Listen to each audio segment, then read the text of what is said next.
Welcome back to the Marvel Movie Marathon, and today we're returning to Asgard with the God of Thunder, Thor, and his sequel, Thor: The Dark World.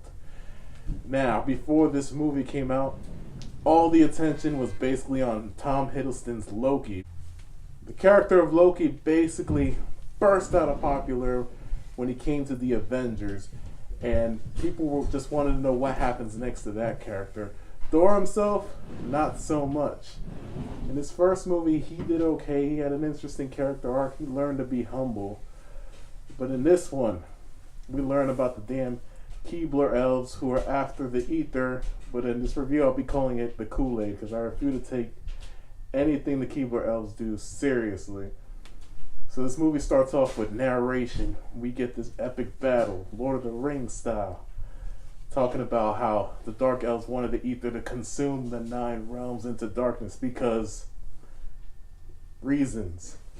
They defeat the elves and then the ether goes away for like thousands of years. But guess who finds it?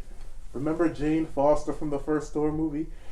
She coincidentally, out of all the people in the world, she finds the ether and she absorbs it. It goes into her veins and she turns into like this crazy looking dark phoenix chick.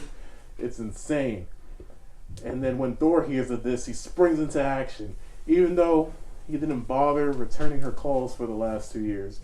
So when Jane absorbs the ether, the Dark Elves awaken from their slumber. That's right, these dudes have been asleep for thousands of years, just waiting for this red goo to appear back on their radar. And that's when they attack Asgard, and all hell breaks loose. Thor's mom dies. Hundreds of Asgardians lose their lives. Why? Because Thor wanted to get laid. That's why. It's all Jane's fault. This crazy war happens. If you're a scientist, you should be a little bit more careful with how you approach new things you don't understand. But I will admit, that scene on Asgard where the Dark Elves are appearing in their like katana spaceships, it's pretty badass. It gave me Star Wars vibes before, Star Wars came back. Shout out to Idris Elba. You got this great A-list actor, but in this small role as Heimdall, who's the one that looks over the Bifrost. And this is like around the time he was blowing up. He was starting to become this great actor, and even though he doesn't have much to do in these movies, he shows up every single time like a champ. So shout out to him. And then the Warriors 3, they get a little bit more to do. They help Thor and Loki escape Asgard through like a hole in the mountain. it's kind of funny, but at least they have more of a purpose in this film than they did in the last one, where they just whining about how Thor is exiled. Now, to me, this movie feels like a Saturday morning cartoon. The villain is absolutely evil for the sake of being evil. He has no depth. His motivation is very vague. You just basically have to roll with it, and that's the biggest problem with this movie. It's hard to take anything really serious. Even Thor's mom's death scene, even though it's really nice, it's a nice visual scene where she's going through the waters of Asgard and you see these bulbs rise up and the music is swelling. It's a great scene. But the problem is, we barely know this woman.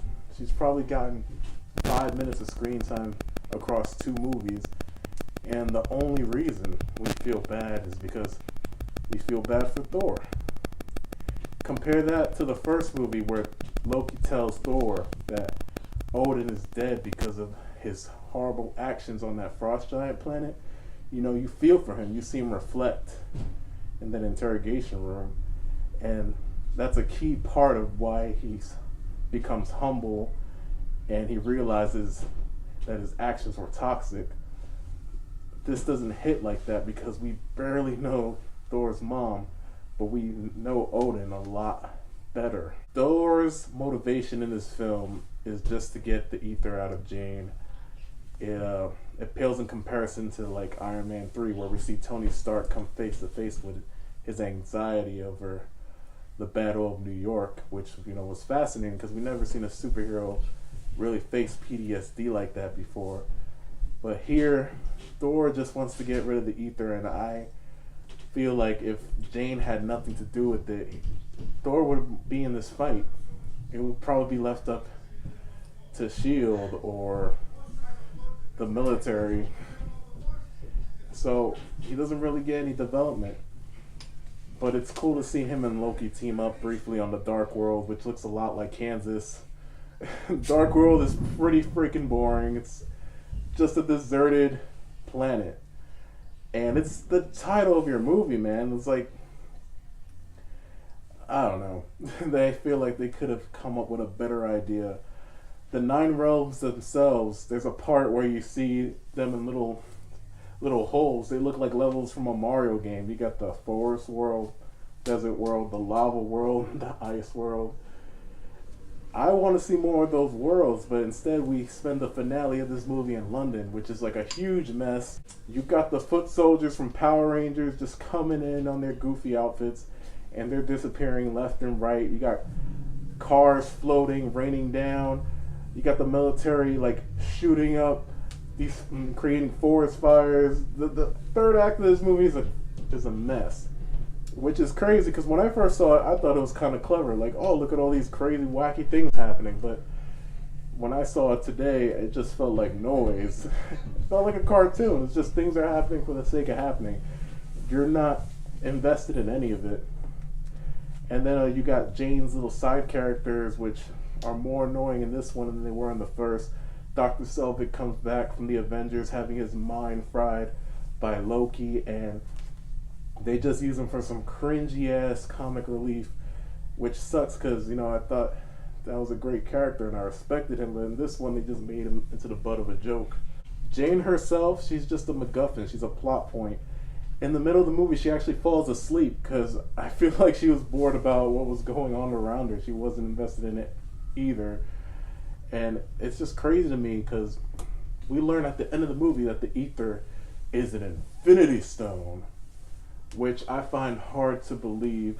I think they made it an infinity stone at the very last minute. It's the reality stone, and it does not change reality at all. It just turns into like this big red goo, and that the Dark Elves want to use to like make things dark or make things explode. It's so bizarre. Do like Thor's new hairstyle though. It's a pretty neat ponytail. Shout out to the hair. Overall, Thor: The Dark World is a pretty forgettable chapter in the Marvel Cinematic Universe. It's basically a filler episode, and I wish we just gotten more of a Lord of the Rings style type movie, like in Thor's opening scene. When I think of Thor, that's what I think of. Him and his comrades leading them into battles with these crazy creatures on these different worlds. But instead, we go to London, we fight an elf, and then Thor turns down being king and stays on Earth, where him and Jane Foster will live happily ever after. At the end, we see the ether go into this man known as the Collector. Who the hell is the Collector? Well, we're gonna find out tomorrow, where we finally get to see more of this universe outside of Earth in Guardians of the Galaxy. Thank you for watching.